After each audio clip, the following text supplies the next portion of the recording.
Hi, everybody. I want to talk today about Robert Duvall, who died on February 15th at the age of 95. Sad day for American cinema because Duvall was one of the best we've ever had. One of the great actors of the past 65 years, and really one of those guys that for anybody under the age of 50, they might say, yeah, I think I know that guy, or yeah, I've seen him in a few things. Isn't that the guy from The Godfather? Anybody over the age of 50 would say, yeah, man, I saw him in so many things. But that probably isn't the first name that comes to mind when you start to make a list of the greatest actors of all time, or even the greatest actors of the past half century. And it's sad because he truly was one of the greats. And I can honestly say, I don't think I ever saw Robert Duvall give a bad performance.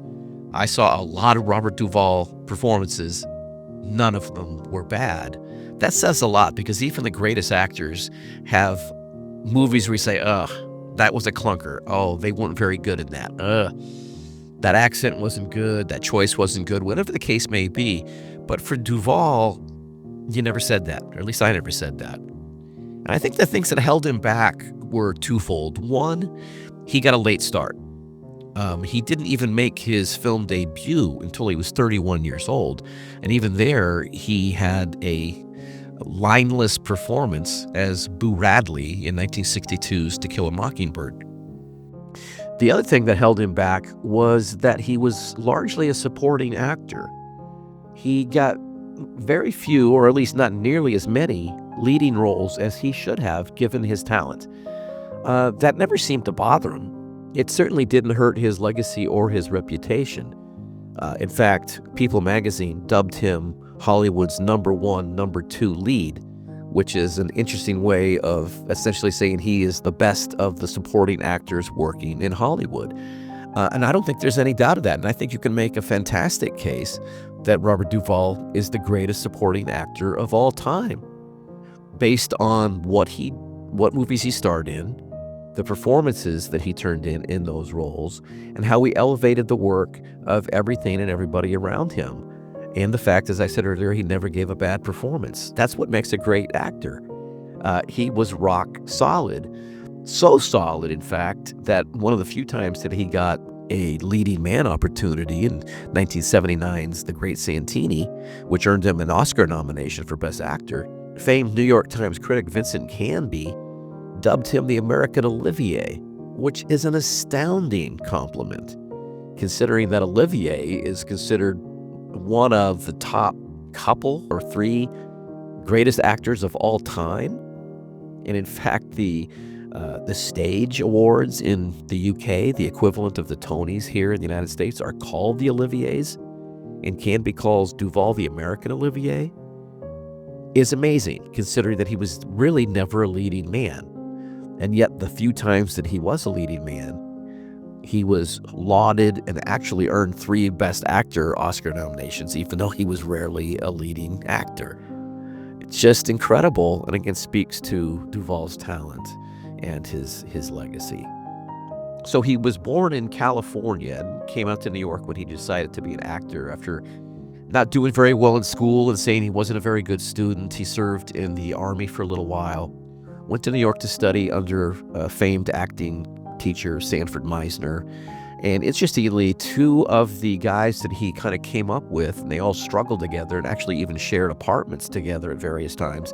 His pals were Dustin Hoffman and Gene Hackman, 2 other guys who went out and became legends on their own, with Hoffman and Hackman each winning 2 Oscars, and they were lifelong friends. So just amazing, this trio of unbelievable actors coming up together, making a name for themselves at the same time, spending some time living together. Just really, really cool.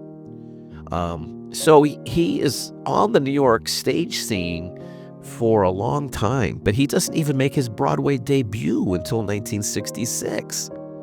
So he's really a late bloomer in terms of getting recognized. He's never out of work.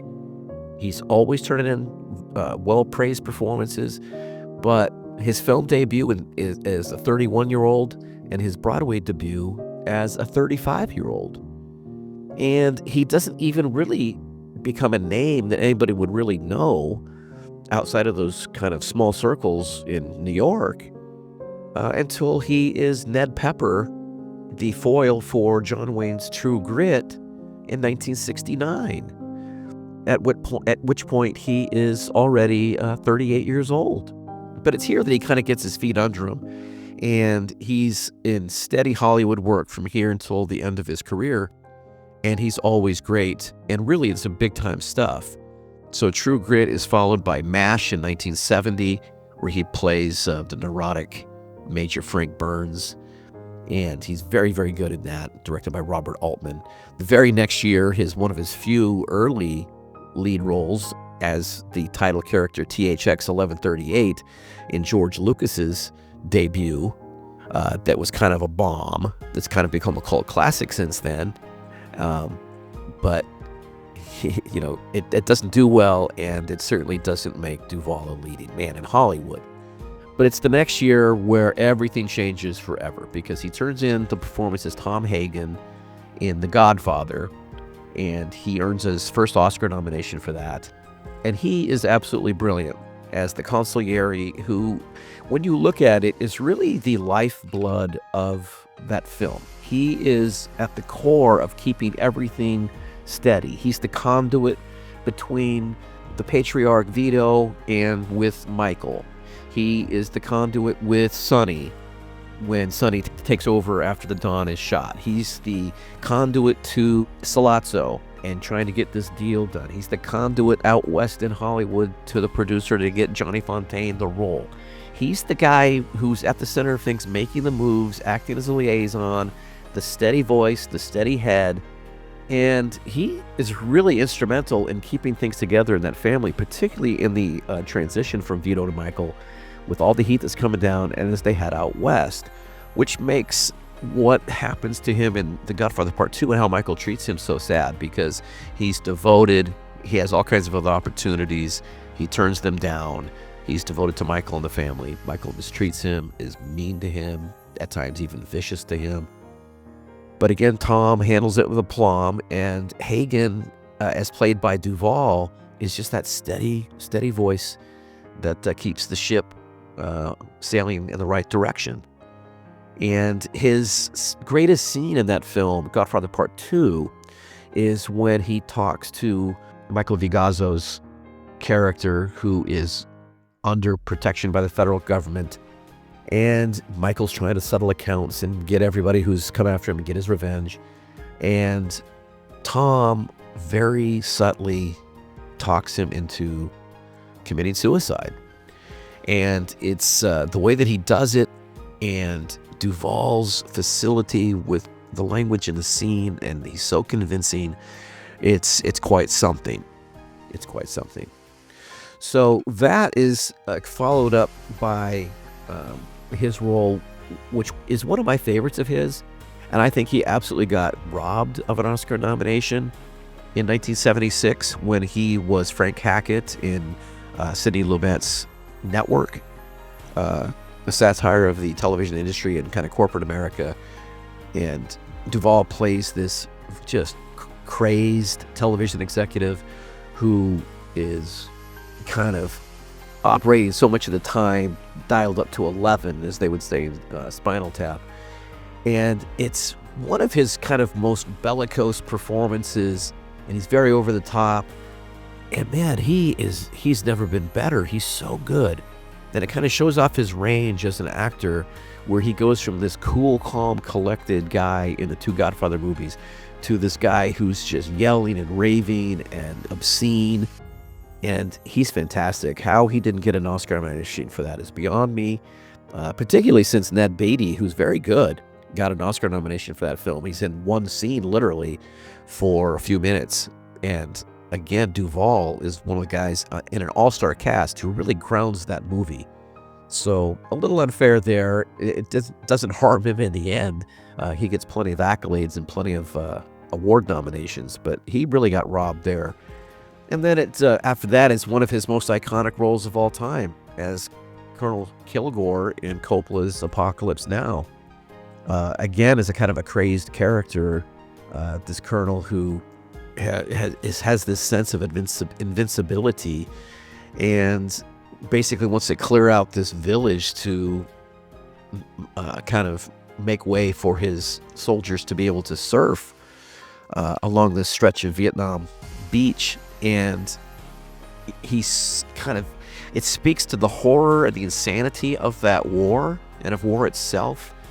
And Duvall delivers in that monologue after they've called in that airstrike and they poured napalm over the tree line. And Duvall, just amazing as he talks about loving the smell of napalm in the morning, and that it smells like victory. And his delivery of that, again, one of the great scenes, one of the great monologues of all time.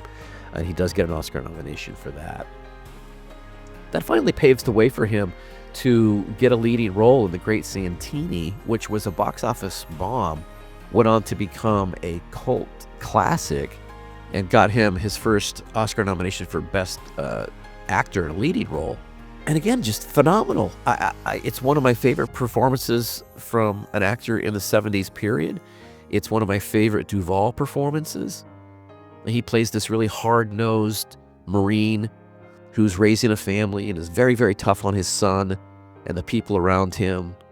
But he believes that that's going to make them better people. It's going to make his son stronger. We can question his methods.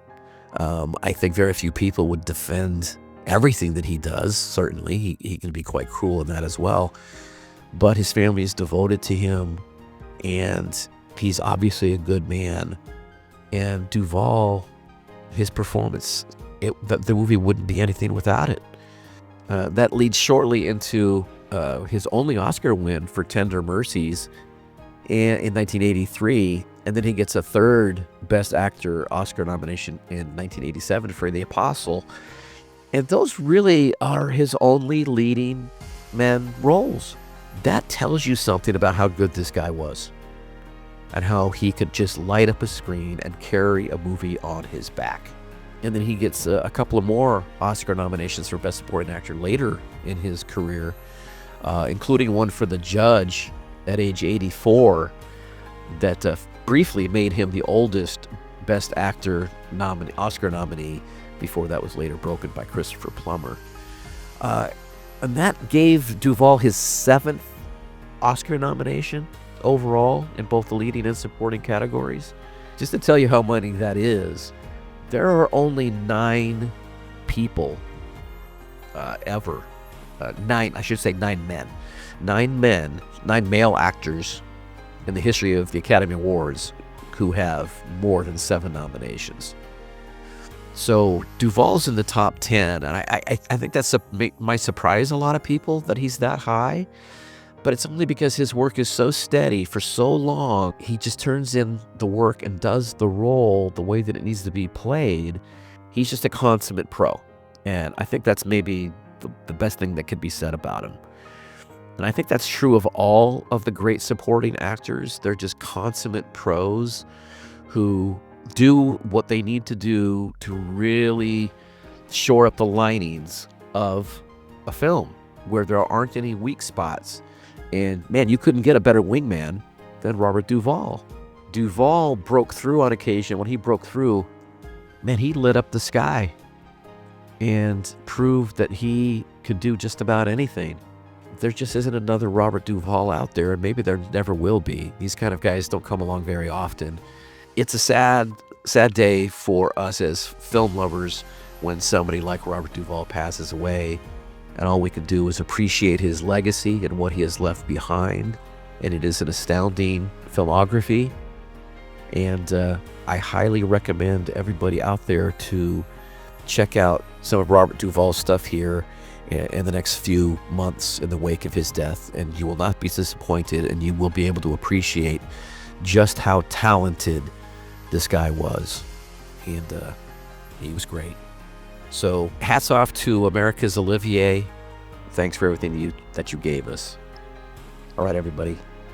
Thanks for listening. Thanks for showing up and supporting the channel. I appreciate it. I will see you again soon. Take care.